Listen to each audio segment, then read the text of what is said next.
أشهد أن لا إله إلا الله وأشهد أن محمدا رسول الله أشهد أن لا إله إلا الله وأشهد أن محمدا رسول الله رضيت بالله ربا وبالإسلام دينا وبمحمد نبيا ورسولا ربي زدني علما وارزقني فهما. السلام عليكم ورحمة الله وبركاته. الحمد لله رب العالمين والصلاة والسلام على حبيبنا وشفيعنا وقرة أعيننا سيدنا محمد وعلى آله وأصحابه أجمعين. أما بعد فقلت رب اشرح لي صدري ويسر لي أمري واحلل عقدة من لساني يفقه قولي. اللهم يا معلم إبراهيم علمنا ويا مفهم سليمان فهمنا. رضيت بالله ربا وبالإسلام دينا وبمحمد نبيا ورسولا ربي زدني علما وارزقني فهما آمين يا رب العالمين. Para santri Masjid Agung Jami' Kota Malang yang dimuliakan oleh Allah Subhanahu wa taala.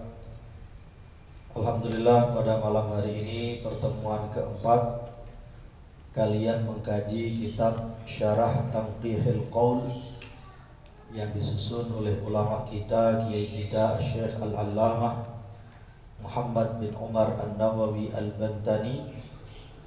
Sesuai namanya berarti beliau ternisbatkan kepada sebuah daerah yang ada di Indonesia, yakni daerah Banten. Kalau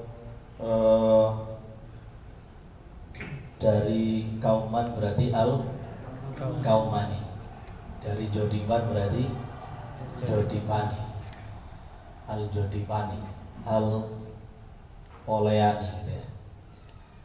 Ini nisbat. Ada sebuah ungkapan yang konon dinisbatkan kepada Imam Nawawi yang Syam, yang Suriah, yang penulis syarah Sahih Muslim misalkan.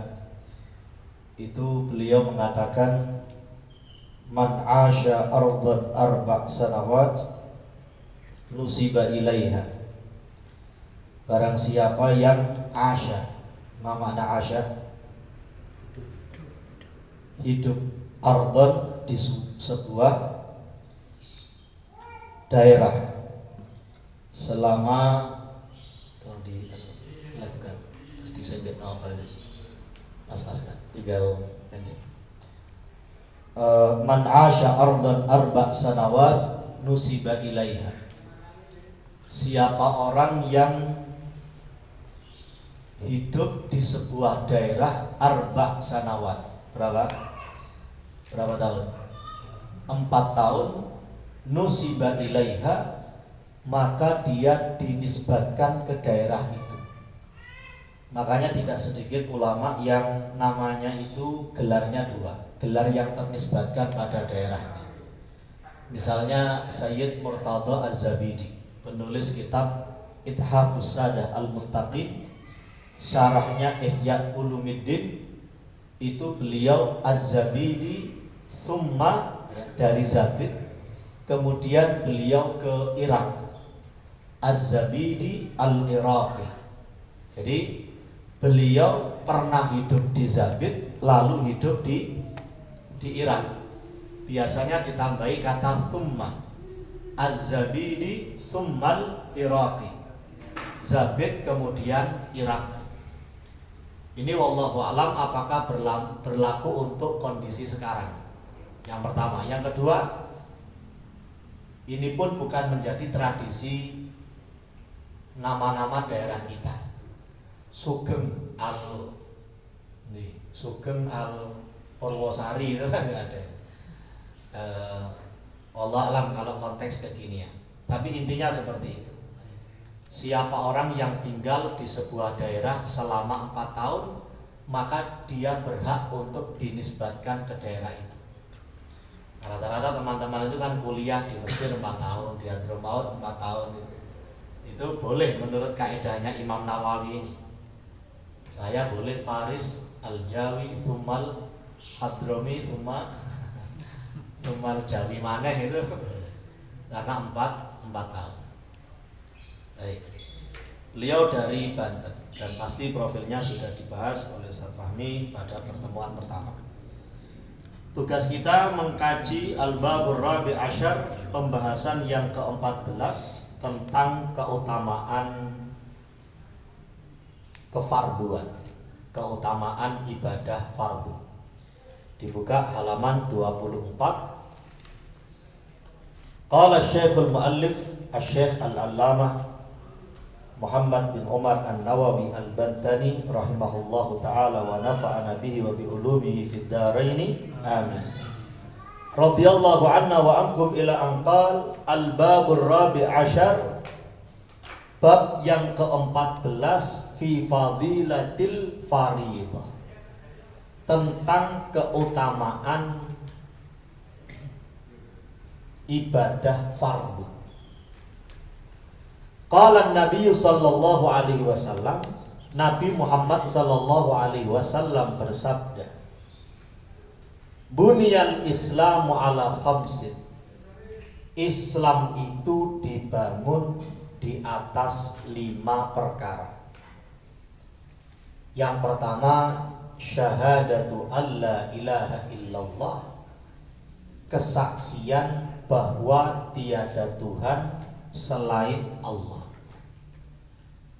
Wa anna Muhammadar Rasulullah, dan bahwa Nabi Muhammad adalah utusan Allah. Ini yang pertama. Yang kedua, wa iqamis sholati, menegakkan, mendirikan sholat. 3, wa itaiz zakah, menunaikan zakat. Yang keempat, wa hajjil baiti, haji ke Baitullah, Ka'bah. Yang kelima, wa shaumi ramadhana, puasa di bulan Ramadan. Ini bisa dikatakan sebagai mathal. Mathal itu perumpamaan.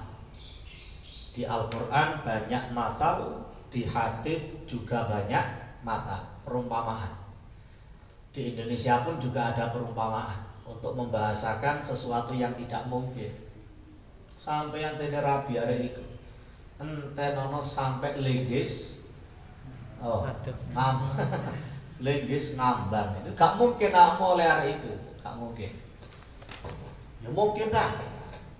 Wong aku iki masih ngene ya payu. Wong aku iki nolak arek wedok ping 15. Terus ditolak ping 30. Ya udah. Entenono sampai lenggis ngambang. Itu untuk memasalkan, mengumpamakan sesuatu yang tidak mungkin. Entenono sampai apa? Sing gak mungkin lagi. Kalau dalam Al-Quran, hatta yalijal jamalu fi thammil khiyal, entenono sampai untung melebunan lobang jarum. Ini kan gak mungkin. Jadi ini masalah atau perumpamaan yang berbentuk persamaan anggota tubuh. Misalnya untune koyok biji mentimun, meripate koyok pete misalkan. Koyok pete atau itu masalah. Di Quran banyak, di hadis juga banyak. Kalian kalau belajar ilmu ulumul Quran nanti ada pembahasan tentang teori amsal. Masal jamaknya amsal. Termasuk hadis yang baru kita baca. Nabi itu mengumpamakan Islam itu ibarat bangunan. Yang berdiri di atas 5 tiang, di atas 5 cagak.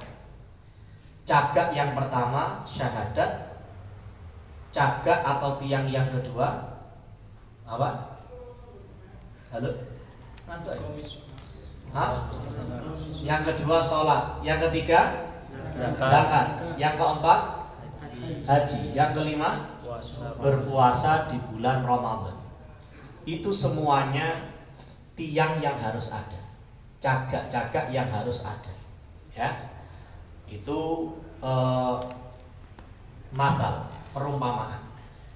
Dari sini saja ulama itu akhirnya nanti menyimpulkan, tentu diramu dengan dalil-dalil yang lain. Misalkan dikatakan nanti di hadis berikutnya as-sholatu imaduddin, sholat itu cagak agama. Kemudian dari aspek fikih nanti ada keterangan gini, orang yang tidak melakukan salah satu dari 5 itu masih Islam atau tidak? Ini ibarat bangunan, 5 tiang ini harus ada. Nah berarti kan kalau satu nggak ada itu kan berpengaruh. Makanya orang misalnya yang nggak memenuhi salah satu rukun Islam, rukun itu cagak tiang, misalnya dia nggak sholat, itu di fikih dirinci, nggak sholatnya itu kenapa? Kadang karena males, karena kadang ingkar. Males sama ingkar berbeda, nanti dampak hukumnya juga berbeda. Kalau dia nggak sholat karena males, dia masih dihukumi sebagai muslim menurut mayoritas ulama. Tentu ada khilaf. Meskipun dia masih dihukumi muslim, tapi nanti di akhir hayatnya dia dikhawatirkan meninggal dunia dalam keadaan su'ul khatimah. Dikhawatirkan dia meninggal dunia dalam keadaan pungkasan yang tidak baik. Mengapa? Kembali ke matal ini, bunyal Islamu ala khamsin ini. Berarti cagae lengkap. Aku yakin sholat itu ono wajib, termasuk rukun Islam. Aku yakin. Berarti cagae ono, cagak syahadat ono, cagak sholat ya ono, cagak poso ya ono, cagak zakat, cagak haji, cagak wis. Ono kabeh 5. Tapi dia nggak sholat karena males. Berarti cagake sih ono. Tapi karena males akhirnya bolong-bolong. Sholatnya bolong-bolong. Akhirnya cagak sing jenenge sholat iki mang ya bolong-bolong. Bahasa kita keropos. Kalau keropos itu kan nggak kuat. Ono gempa bumi, ada angin. Probolinggo angin apa jenis? Angin gending, angin puting beliung ya. Kalau JTV kan jorok. Itu kalau nanti ada gempa bumi, bangunan Islam ini ambruk apa enggak? Ambruk apa enggak? Lek gak kuat cagaknya. Ambruk. Makanya ini kesimpulan ulama yang luar biasa. Dia di bumi muslim iya. Tapi karena bangunan Islam itu cagak sholatnya keropos, engkau kena goyang titik, kena gempa titik, ambruk bangunan Islam. Makanya meskipun dia masih dihukumi muslim, gempa terbesar bagi kehidupan kita ini adalah nazak alias sakaratul maut itu. Kena goyang titik, ambruk bangunan Islami, itu yang dinamakan mati dalam keadaan su'ul khatimah. Dan ini tidak objektifnya setan. Setan itu gencar-gencarnya menggoda kita sebagai manusia, bukan ketika kita tahes kayak gini. Justru ketika kita sedang sakit, maradul maut, mati yang menjelang kewafatan, itu justru ketika itu setan gencar-gencarnya menggoda manusia. Mengapa? Satu, sudah menjadi proklamasi setan bahwa sesungguhnya la'ughwiyannahum ajma'in. Saya akan menyesatkan seluruh anak cucu Adam ini semuanya. Illa ibadaka minhumul mukhlasin. Kecuali hamba-hambamu yang bertauhid, yang mukhlas, yang ikhlas. Artinya apa? Benar la ilaha illallahnya itu benar. Dia benar-benar bertauhid secara prima, secara kuat. Dan setan sudah tahu kesempatan untuk menggoda manusia untuk supaya dia sesat adalah ketika dia masih hidup.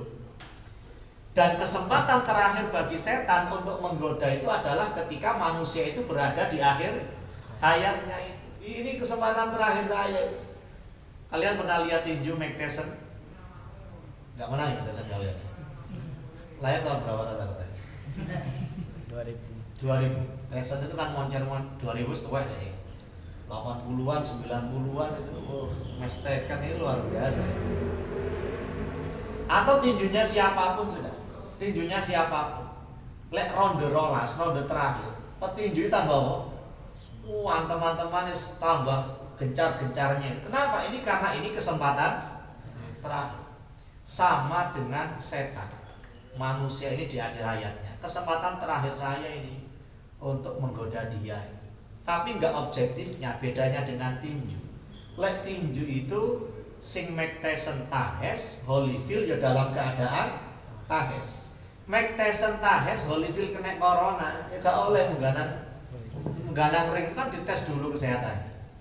Tapi nggak objektifnya setan tadi itu. Setan gencar-gencarnya, sedangkan manusia ketika sakit, apalagi ketika nazak sakaratul maut. Sakar itu dari kata sakron, mabuk, sadar gak sadar ya. Berarti dalam kondisi kuat apa lemah itu? Kondisi lemah. Setan kuat, manusia yang digoda dalam keadaan lemah. Itu kan cara pertandingan ya gak imbang. Gak imbang, secara fisik loh ya gak imbang. Tapi dilihat track recordnya selama ini gimana. Illa ibadaka minhumul mukhlas, yang bertauhidnya benar, la ilaha illallah, la ma'budu bihaqqin fil wujudi illallah, tidak ada yang zat yang patut disembah dalam wujud ini kecuali Allah. Terus gimana? Al-ma'bud itu gimana? Secara bahasa, ilah itu segala sesuatu yang disembah. Tapi secara makna hakiki, segala sesuatu yang kita nomor satukan. Menjadikan sesuatu sebagai ilah itu nggak harus kita rukuk dan sujud pada sesuatu ini, tapi kita menomorsatukan, mengutamakan ini, itu sudah dianggap sebagai kita mengilahkan ini. Dalilnya apa?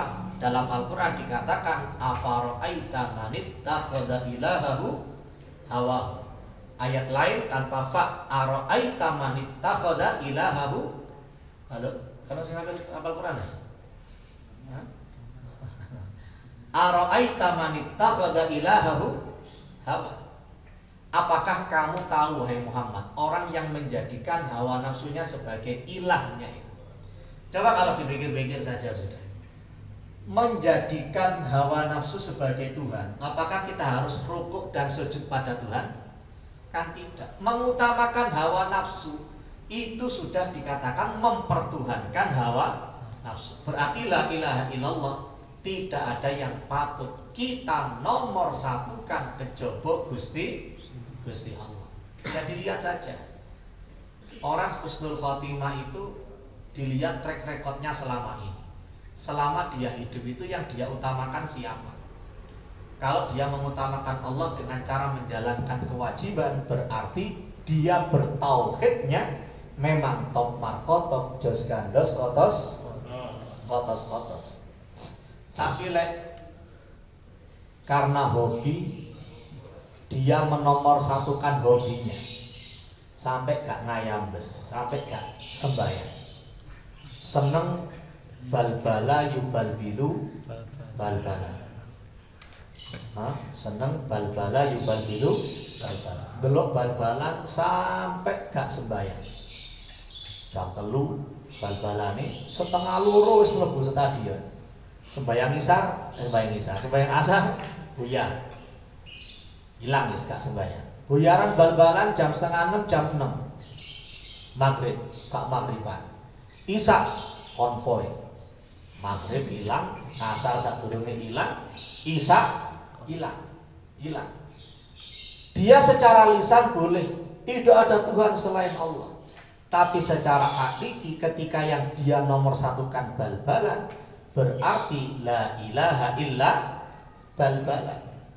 Tidak ada yang dia nomor satukan ternyata kecuali bal-balan itu. Orang duwe tokone luwaris, jare wong sampai sing tuku wake sampai gak ketok, sing dodol sampai gak ketok, gak ketok wong e. Anake sing tuku. Tapi gara-gara tukune laris, kulaan malur, kulaan ngidul, kulaan rono, akhirnya dia nggak sholat, nggak menjalankan kewajiban sholat karena mengutamakan tokonya tadi. Secara lisan dia boleh la ilaha illallah, tapi kalau yang dia utamakan toko, akhirnya la ilaha illallah toko.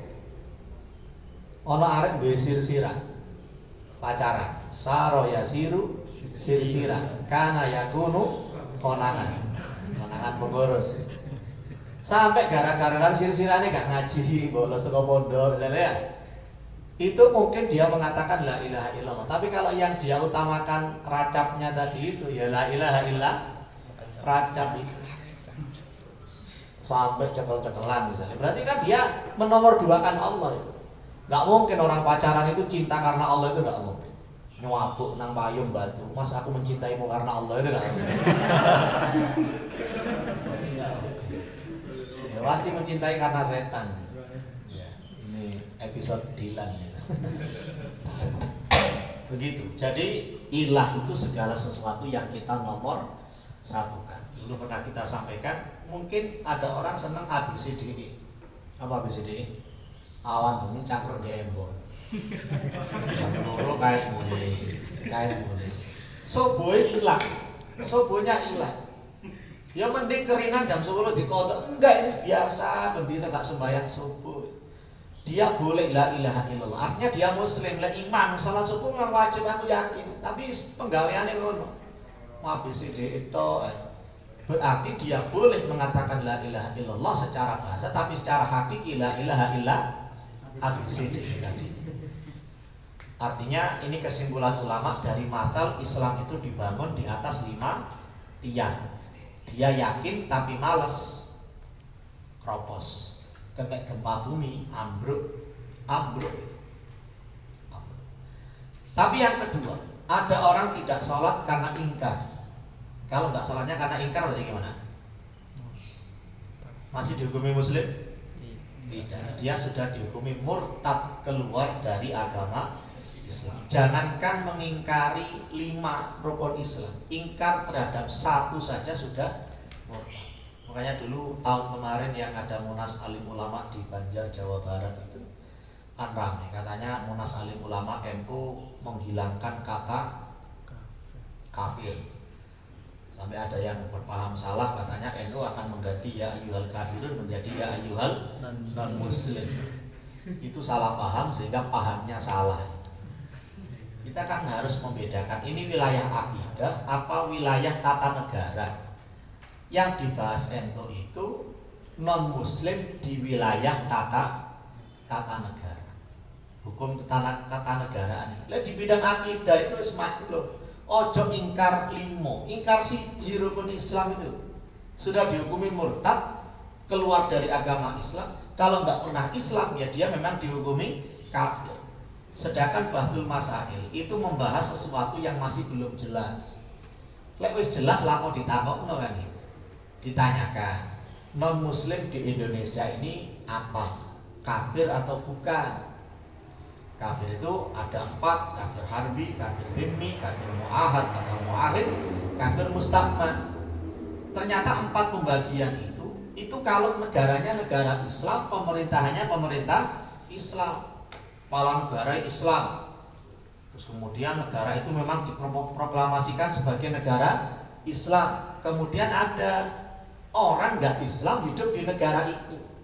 Nah dia ini kafir, harbi, atau kafir wajib diperangi, atau dhimmi yang ada dalam jaminan pemerintah negara Islam dengan syarat dia membayar jizyah alias membayar pajak itu. Kalau dia sudah membayar pajak ya sudah. Pertanyaannya di Indonesia itu kafirnya kafir harbi atau bukan? Oh bukan. Masa tetangga kita perangi kan? Tidak. Oh dia dhimmi, coba dikaji dhimmi apa bukan? Dia bayar pajak, tapi dia bayar pajak, saya muslim juga bayar pajak. Berarti bukan dhimmi. Apa kamu ahad? Punya perjanjian dengan negara kita? Loh bukan dong, dia itu warga negara Indonesia, bukan warga negara lain. Apa kamu mustakman, orang yang minta jaminan keamanan? Tidak, dia juga warga negara sini. Akhirnya bukan harbi, bukan dhimmi, bukan mustakman, bukan muahid atau muahad. Berarti di Indonesia itu mereka bukan kafir empat itu, terus dihukumi gimana? Dihukumi non muslim, muwatin non muslim, warga negara non muslim. Non muslimnya dalam wilayah akidah, warga negaranya sebagai hukum tata negara. Kan bahasnya di situ. Itu katanya NU mau menghilangkan kata kafir. Bukan itu. Kalau kembali ke sini, jangankan tidak iman kepada lima-limanya, enggak iman pada satu, sudah jelas dihukumi kafir. Baik, ini masal. Ini pasaran ini ada ujian ya. Baik, 5 cagak itu apa saja? Syahadat, sholat, puasa, zakat, terus haji. Haji, ya haji. Ada yang mengurutkan puasa dulu baru haji. Kalau di sini dalam hadisnya haji kemudian puasa. Ya. Islam itu agama kesaksian. Kita mau masuk Islam harus bersaksi, nanti di akhirat pun kita juga akan memberikan kesaksian. Al-yauma gimana Yasin itu? Yasin udah enggak hafal. Tukallimuna aydihim wa tashhadu arjuluhum bima kanu yaksibun. Ini kita hafal Quran ya. Baru kayak Yasin tahlil. Hadis yang kedua. Wa qala sallallahu alaihi wasallam. Rasulullah sallallahu alaihi wasallam bersabda, "Sallu khamsakum wa zakku amwalakum wa sumu syahrakum."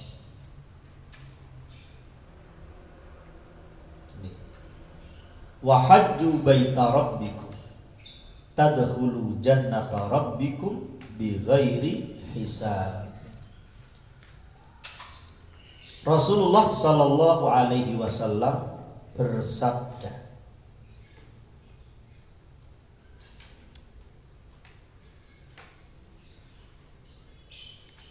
"Sallu khamsakum." Kerjakanlah sholat 5 waktu kalian. Wa zakku amwalakum. Zakatilah harta kalian. Wasumu syahrakum. Berpuasalah di bulan kalian. Maksudnya bulan Ramadan.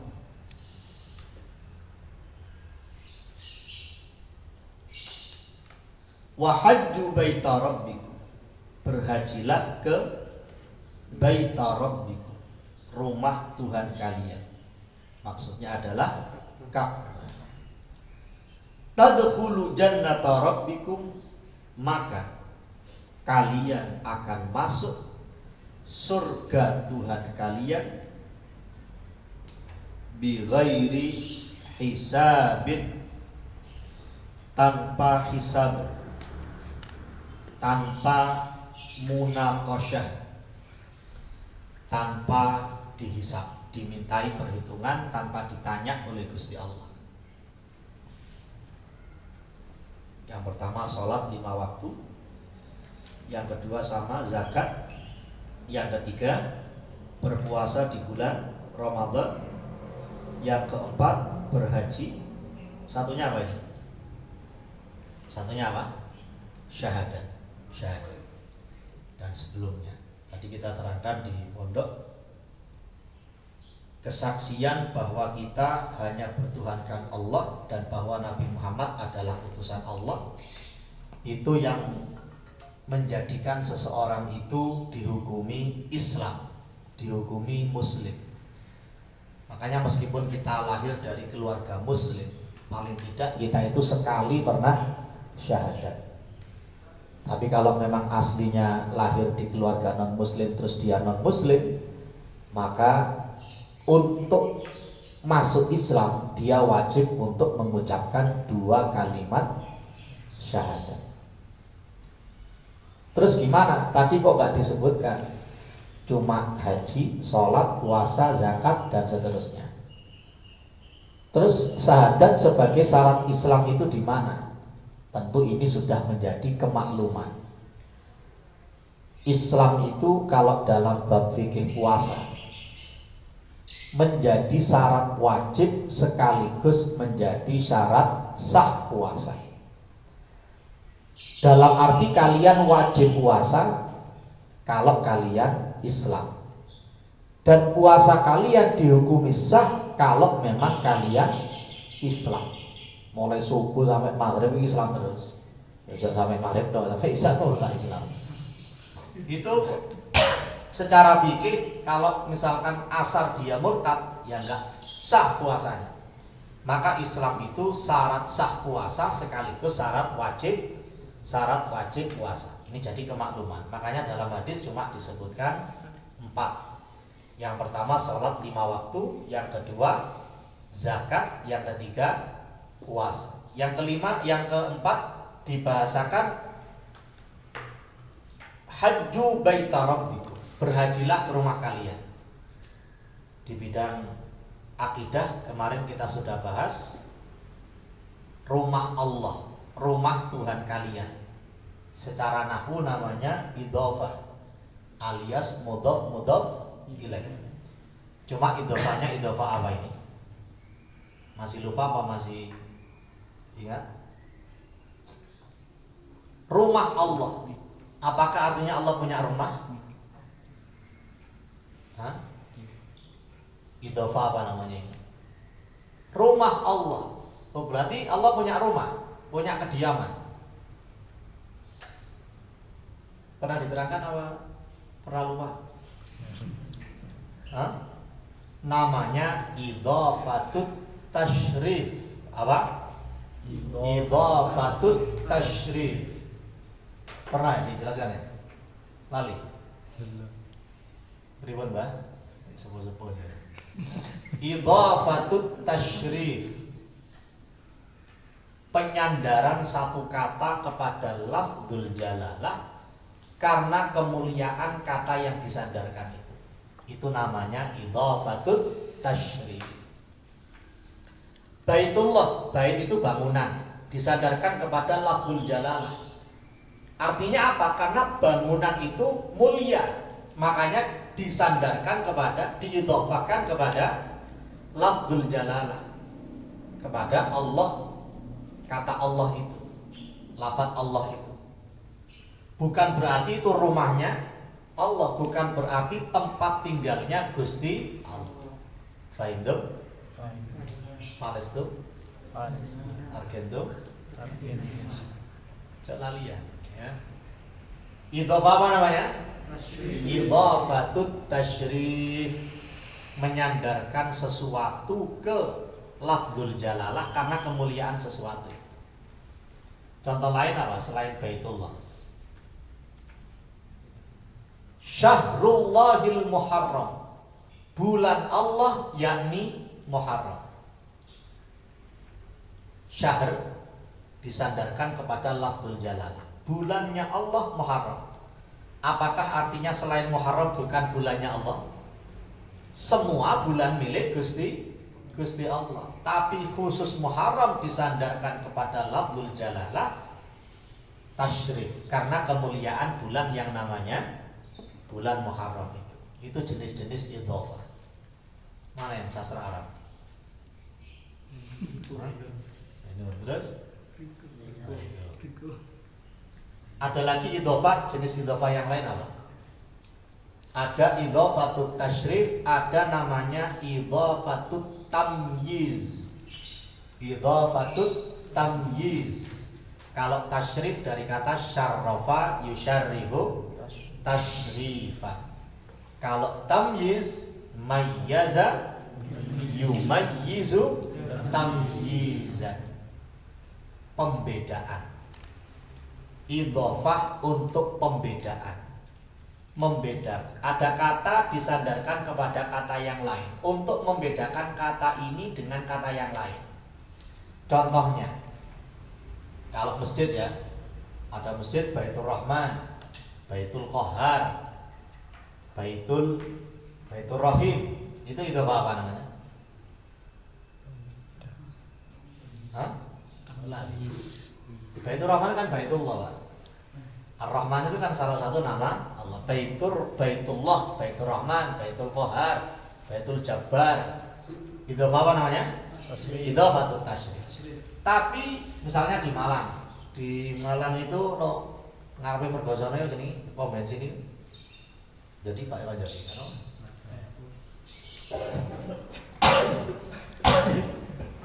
Apa namanya? Bukan ngarepe mergosone iki. Janti. Janti ku ono Masjid Syarif Soleh. Masjid Syarifus Soleh. Karena yang bangun 2 orang. Kaji Syarif ambil Kaji Soleh. Namanya Masjid Syarifus Soleh. Apakah artinya masjid itu miliknya Haji Syarif Haji Soleh?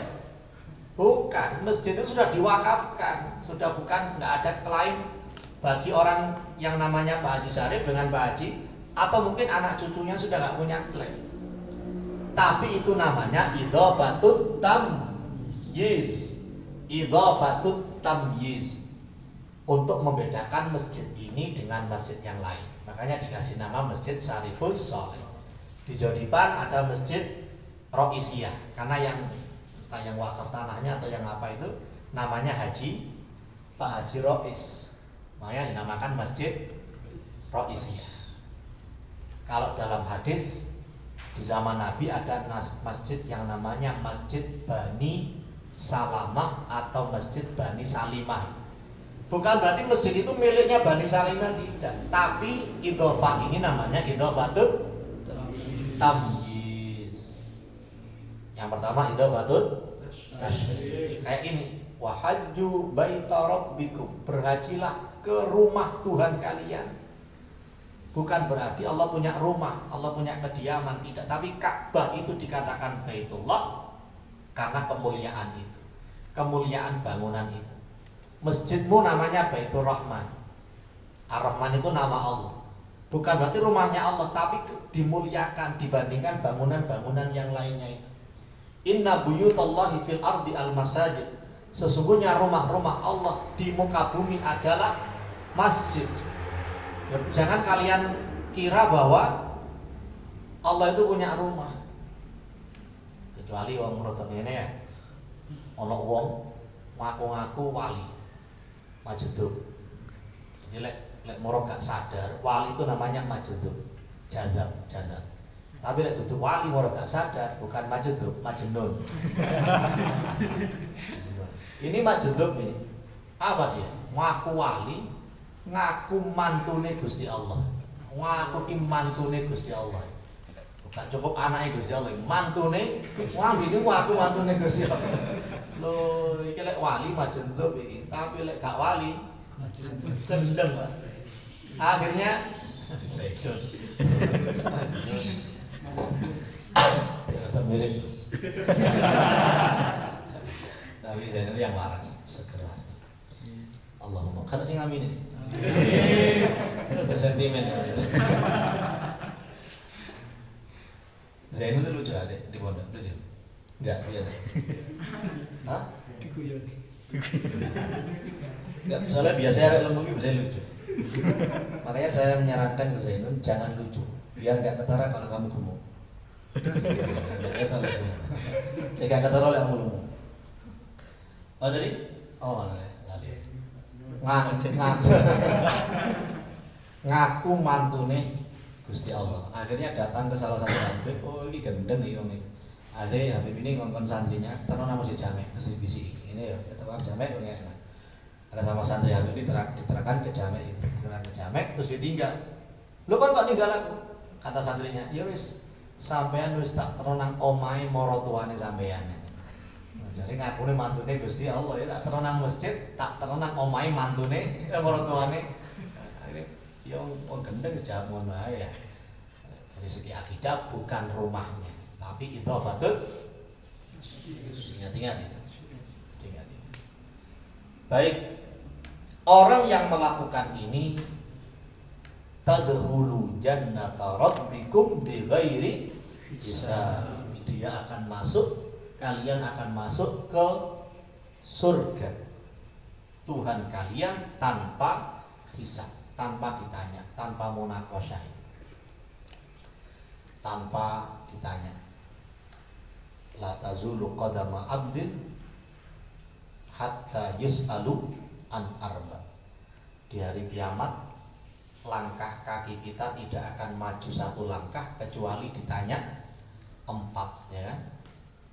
Wa an ilmihi wa an umrihi fima ablah. Umurnya digunakan untuk apa? 2. Wa an ilmihi madza amila bihi. Tentang ilmunya, sudah diamalkan apa belum? Digunakan untuk apa ilmunya? Yang ketiga, khusus untuk uang, harta. Itu pertanyaannya 2. Min aina tasabahu wa fima anfaqahu. Dapat dari mana dan digunakan untuk apa? Itu khusus, itu pertanyaannya 2. Itu kan hisab dawa, panjang pertanyaannya. Nah, umur kita mulai balik sampai meninggal dunia nanti digaya apa ae kan? HP-mu gaya apa? Tambah akeh maneh. Iki mulai samsake gaya apa? Entuk endi HP ini? Terus digaya apa? Entuk endi aman, tapi gaya apa kadang sing enggak aman. Wae macam-macam. Tuain. Nah, itu. Nah, orang yang melakukan 4 ini akan masuk surga tanpa hisab. Makanya ketika sholat Jumat dibaca Al-Ghasyiyah itu gimana yang baca? Hisabahum apa awalnya? Hah? Enggak yang orang-orang hisabahum itu. Inna alaina hisabahum. Kalian doa gimana? Rabbi hasibni hisaban yasir. Ya Allah, hisablah saya dengan hisab yang ringan. Tapi ada keterangan lain, doanya lebih pede, lebih percaya diri. Rabbi la tuhasibni. Ya Allah, jangan hisab saya. Percaya diri. Tapi ndonga maksimal enggak apa-apa. Ya moga-moga ora diijabahi. Kalau ya Allah jangan hisab saya. Nah, sopo kon. Nah, ya hab. Baik, hadis yang kedua. Ini jam berapa ini? Gila nih. 9 Kurang 3. Saya jam 9 ya. Ini kan molor tadi. Ini satu hadis lagi. Tuh ya. Yes, satu hadis lagi. Wa qala sallallahu alaihi wasallam. Rasulullah sallallahu alaihi wasallam bersabda, "As-salatu imaduddin." Salat itu tiang agama. Faman aqamaha faqad aqamad-din. Faman, maka barang siapa mendirikannya. Nya siapa ini? Salat. Faqad aqamad-din, maka dia telah mendirikan agama.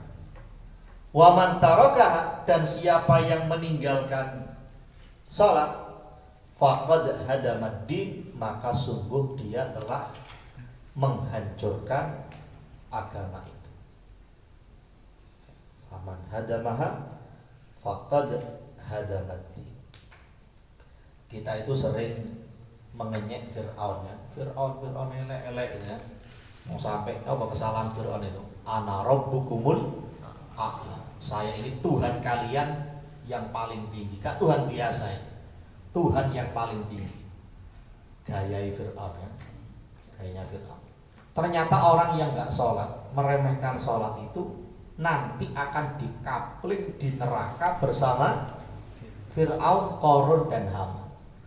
Kita selama ini Fir'aun itu kaya apa jahatnya. Sejahat-jahatnya laki-laki itu gak sejahat Fir'aun ya. Gak sampai ngaku pangeran. Tapi kita yang membuli Fir'aun, menghinakan Fir'aun seperti itu, sadar gak bahwa mungkin di antara keluarga kita yang gak sholat, ternyata kalau dia gak diterima taubatnya, nanti couplingnya adalah di neraka bersama Fir'aun. Surat Maryam ayat 59 bunyinya, Qul ya ayyuhal kafirun. Qul ya ayyuhal Maryam, surat Maryam.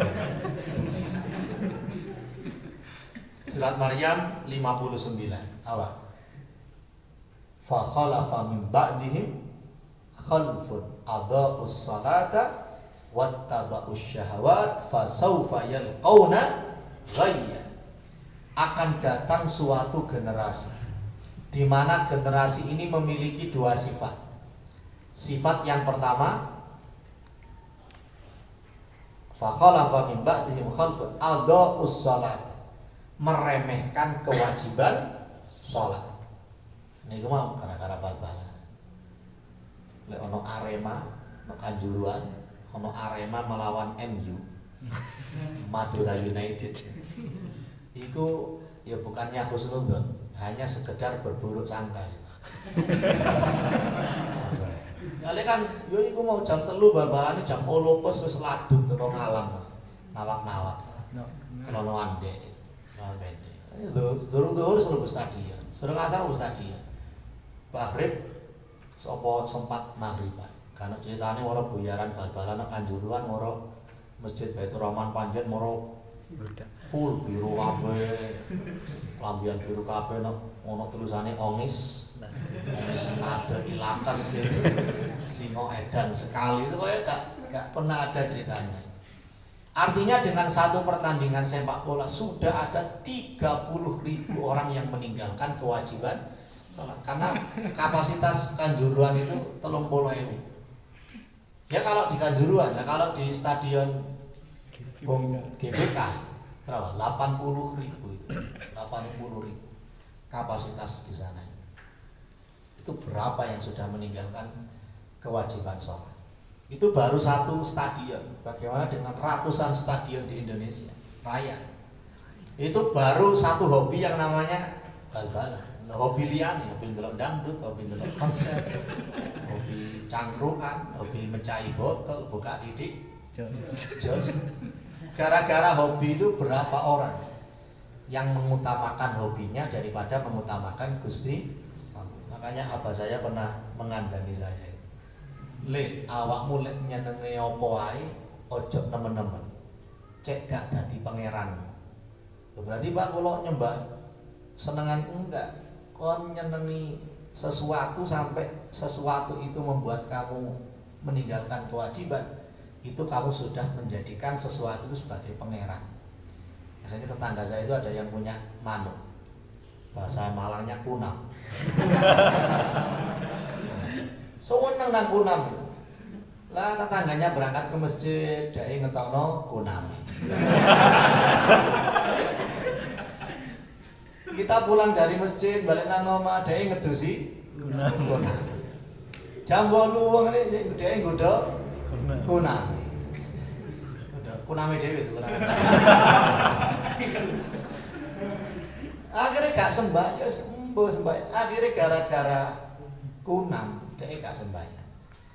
Artinya apa? Berarti boleh dia la ilaha illallah, tapi seneng nang kuname sampai ngalahno salat, ya berarti la ilaha illallah. Lek nyenengi apa wae aja nemen-nemen, cek gak dadi pangeranmu itu.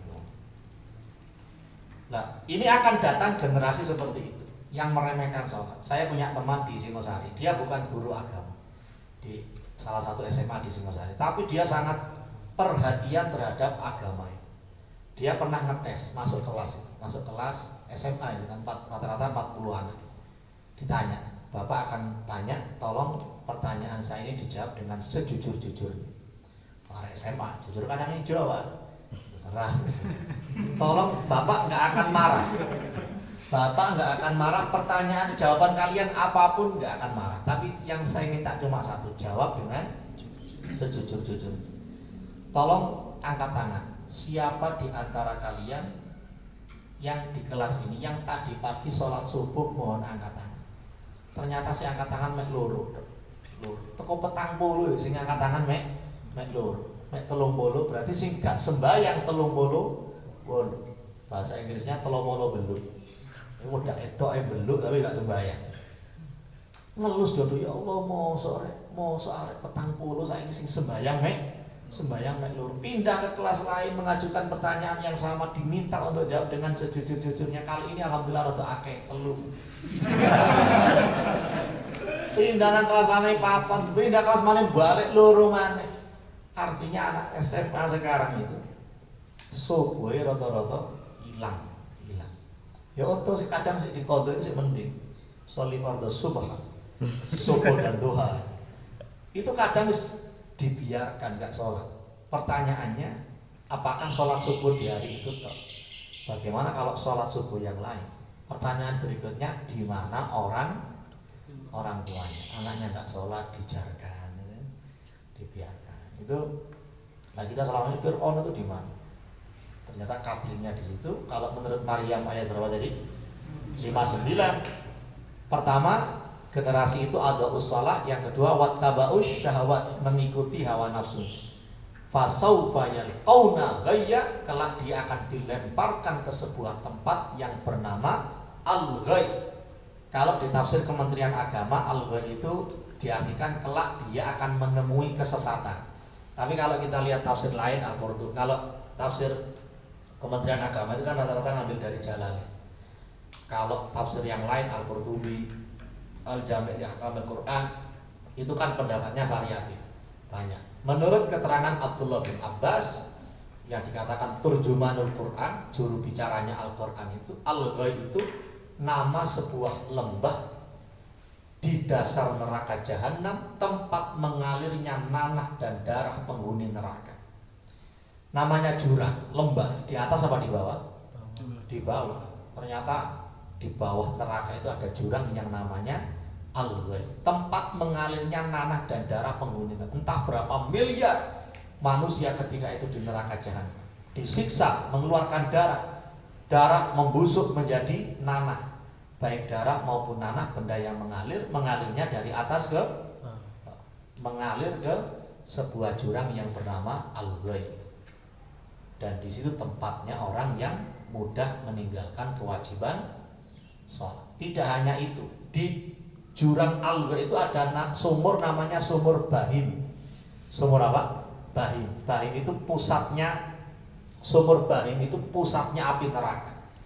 Ketika warna api neraka ganti-ganti, hijau, abang, putih, hitam. Itu ketika Allah ditanya oleh malaikat, ini warnanya gimana Gusti Allah? Akhirnya malaikat itu diperintahkan untuk membuka sumur Bahim. Akhirnya panasnya neraka kembali memuncak, karena pusatnya api neraka itu di sumur yang bernama sumur Bahim, dan tempatnya di jurang Al-Ghayy. Meskipun dua kata ini kayaknya bagus, jangan sampai kalian punya anak dikasih Bahim Al-Ghayy gitu. Karena begitu panasnya jurang Al-Ghayy, sampai jurang-jurang yang lain itu mengeluh, gak kuat dengan panasnya jurang Al-Ghayy. Dan ternyata itu tempat bagi orang yang meremehkan kewajiban sholat. Jurang Al-Ghayy bukan untukku. Semoga istiqomah sholat semuanya, keluarga kita semuanya, tidak ada satupun yang gampang meninggalkan kewajiban sholat. Amin ya rabbal alamin. Demikian 3 hadis yang kita baca dari kitab Tanbihul Qaul. Semoga menjadi ilmu yang bermanfaat, ilmu yang mudah kita pahami dan mudah untuk kita amalkan dalam kehidupan sehari-hari kita. Amin ya rabbal alamin. Subhanakallahumma bihamdika asyhadu an la ilaha illa anta astaghfiruka wa atubu ilaik. Rabbana taqabbal minna balna bisirril Fatihah.